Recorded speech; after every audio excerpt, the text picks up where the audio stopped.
Valmiki Ramayana, Bala Kanda, Book 1, Sarga 17, Canto 17, Rishyasring's Return. Now when the high-souled monarch's rite, the Ashvamed, was finished quite, their sacrificial dues obtained, the gods their heavenly homes regained. The lofty-minded saints withdrew, each to his place, with honor due. And king and chieftains, one and all, who came to grace the festival. And Dasharatha, ere they went, addressed them thus benevolent: Now may you each, with joyful heart, to your own realms, O kings, depart. Peace and good luck attend you there, and blessing is my friendly prayer.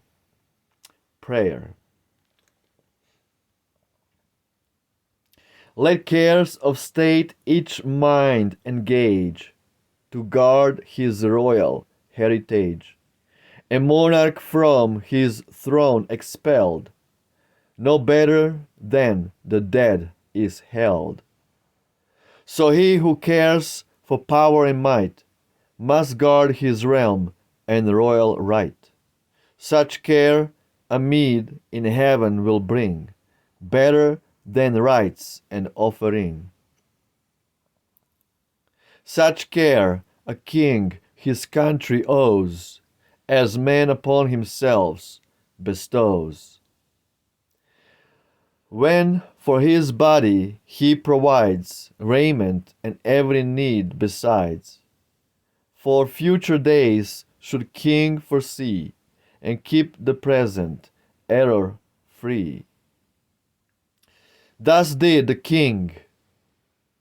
kings exhort.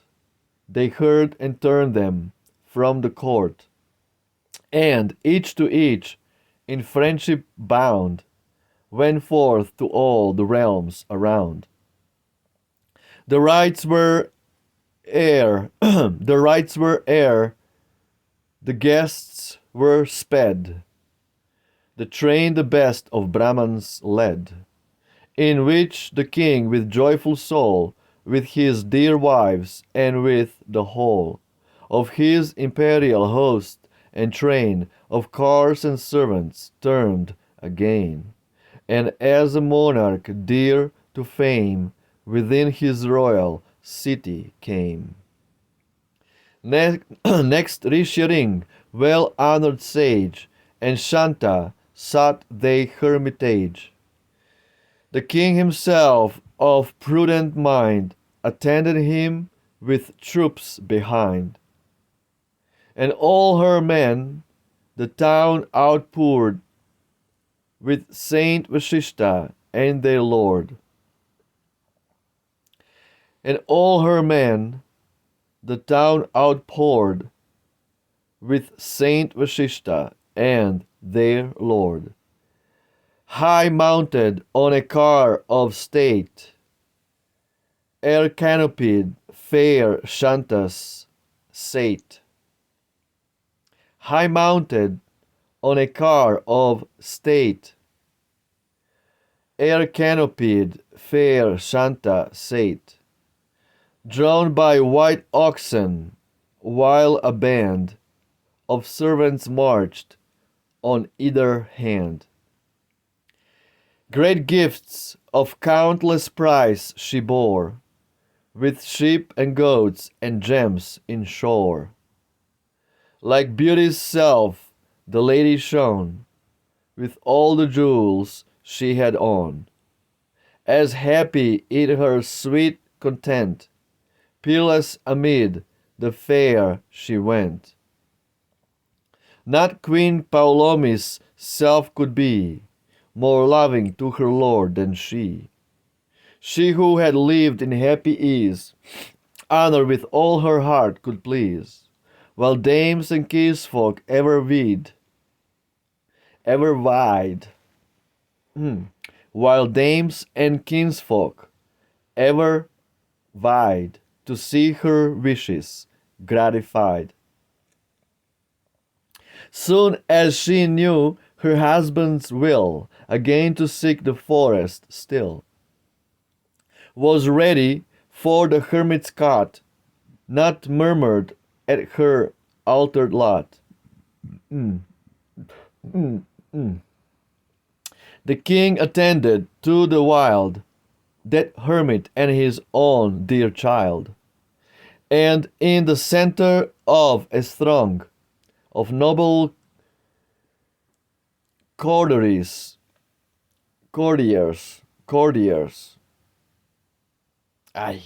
of noble courtiers rode along, and in the center of a throng, a noble courtiers rode along. The sage sun had let prepare a lodge within the wood, and there, while they lingered, blithe and gay, then duly honored went their way. The glorious hermit, Rishyasring, drew near and thus besought the king. Return, my honored lord, I pray, return upon thy homeward way.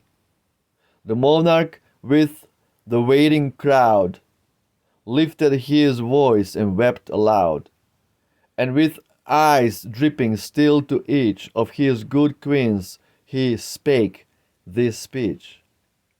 Kaushalya and Sumitra dear, and thou my sweet Kaikeyi hear. All upon Shanta feast your gaze, the last time for a length of days. To Shanta's arms the ladies leapt. To Shanta's arms the ladies leapt, and hung about her neck and wept, and cried, "Oh happy be the life of this great Brahman and his wife."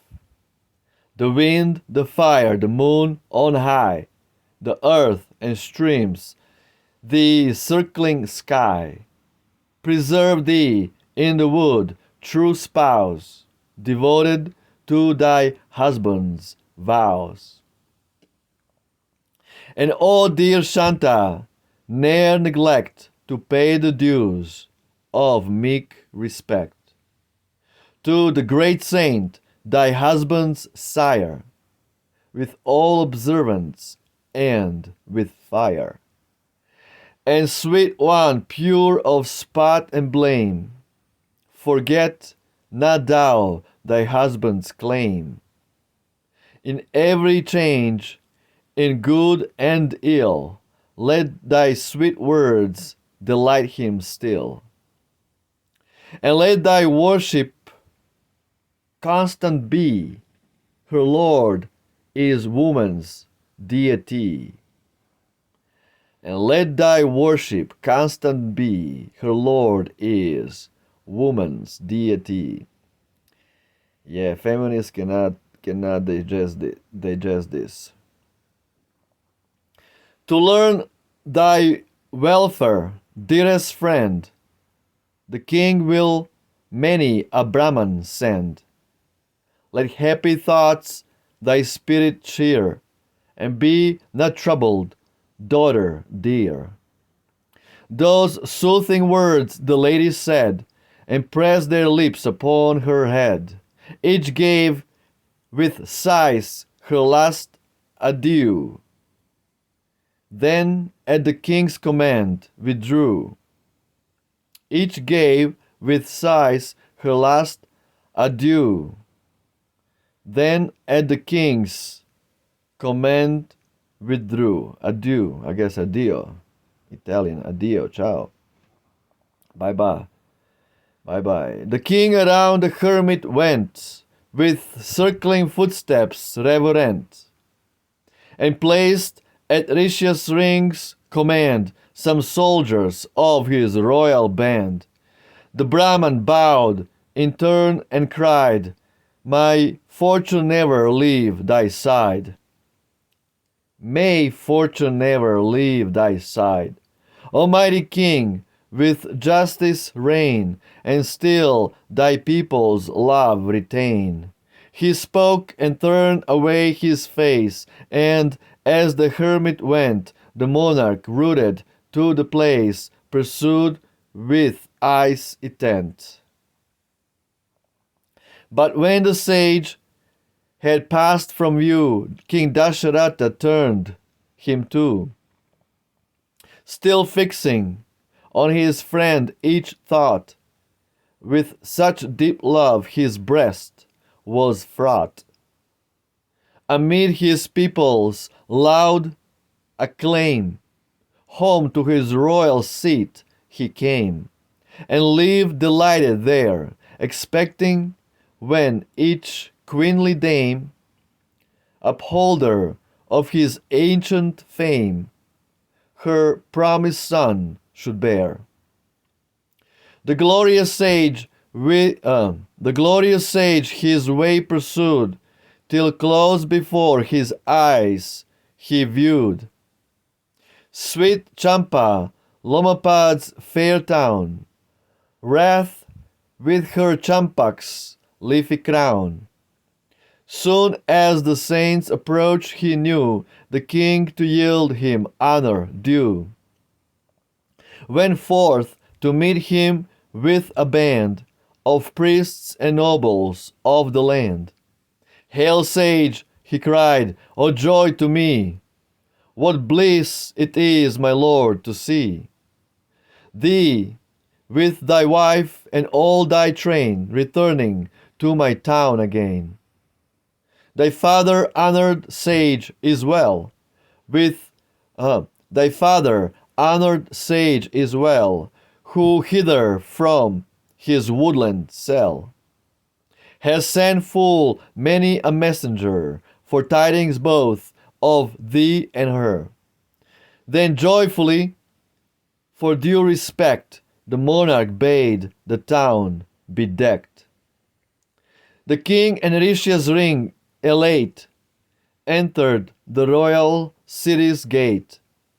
In front the chaplain rode, then loved and honored with all care by monarch and by courtier there the glorious saint abode.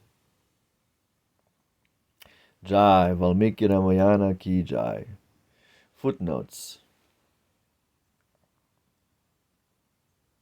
29.1. Remember, I won't be clicking on this link because the app is gonna crash. So I'm just gonna read the footnotes as they are. 29.1.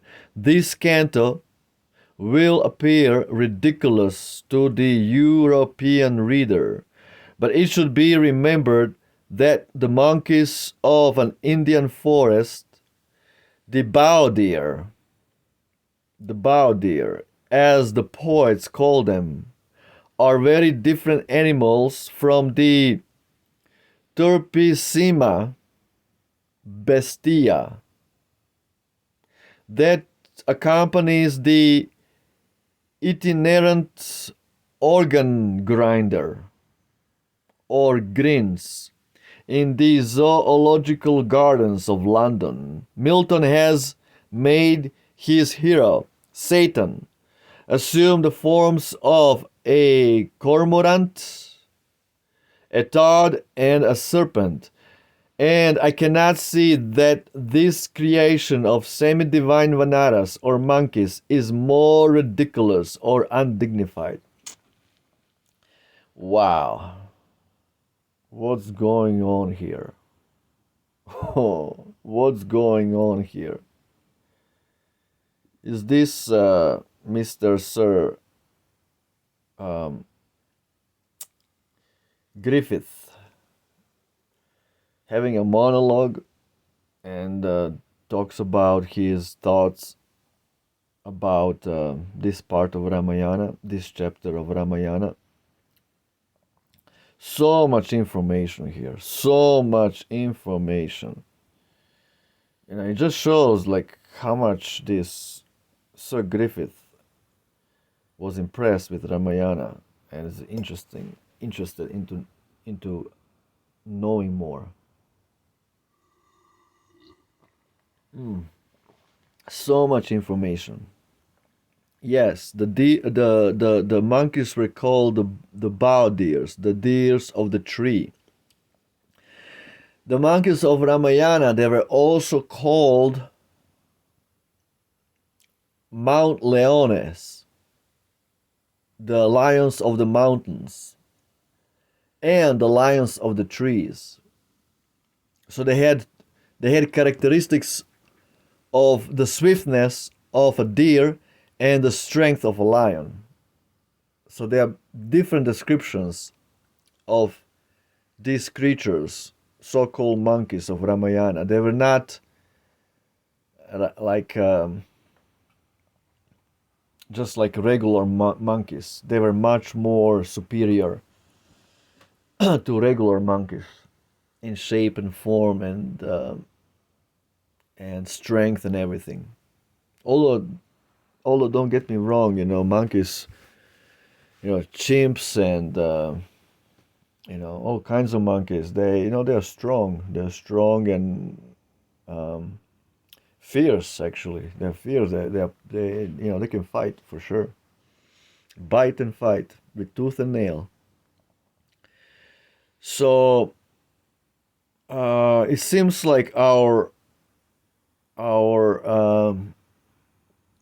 what is it? Griffith. I guess his name is Griffith. I forgot his name. This Englishman who I guess translated Ramayana Sanskrit to this beautiful poetic British, and he's just impressed with the Vanara monkeys, and he cannot wrap his head around what kind of beings are those, because Ramayana does describe the monkeys as divine beings, as beings who can change their form at will. In other words, they can assume a gigantic form, and just like Hanuman, he could expand his body to be a big, huge giant, towering the mountains. So, so many things, mystical things going on. Again, we are talking about Treta Yuga. In Treta Yuga, everything was much, much different than Kali Yuga. Back then, people as well as animals were much more pious, and they had much more higher abilities to perceive things, to understand things, to do things. Their sensual perception was much more developed, and their abilities to do things much more developed. And this is description of Treta Yuga 1.5 million years ago. Everything was much more pious and virtuous, and that's why people and even animals like these monkeys, they could do amazing things. In Kali Yuga, we are so sinful that we lost all these abilities because of constantly practicing vices and being having a full mouth, and because of all this cow slaughter and killing of the animals. It's a satanic civilization. That's why we lost literally we lost every good quality Almost every. There is a little bit of truthfulness left. Little bit of truthfulness left. The last leg of Dharma in Kali Yuga. So this truthfulness has to be preserved through, freedom of speech as much as possible. As much as possible. Freedom of speech. And what was the next one? 29, 1b. The consort of Ladra, called also Sachi and Indrani. Yeah, so much information. I never heard about this Triturpisima bestia that accompanies the itinerant itinerant organ grinder. What is that? In the zoological gardens, what kind of animal is that? In 1800s, what is this Griffith talking about here? Anyway, mind-blowing stuff. Mind-blowing stuff. Beautiful British, poetic British, and talks about how Rishyasring and his wife Shanta, they went back to their hermitage, and they were escorted. They were escorted by Dasharatha and his queens, and everybody's happy, everybody's hugging, and everybody's bonded in friendship, and everybody is just in a jolly state. So this was Bala Kanda, Book 1, Sarga 17, Canto 17, Rishyasring, Return. Ciao.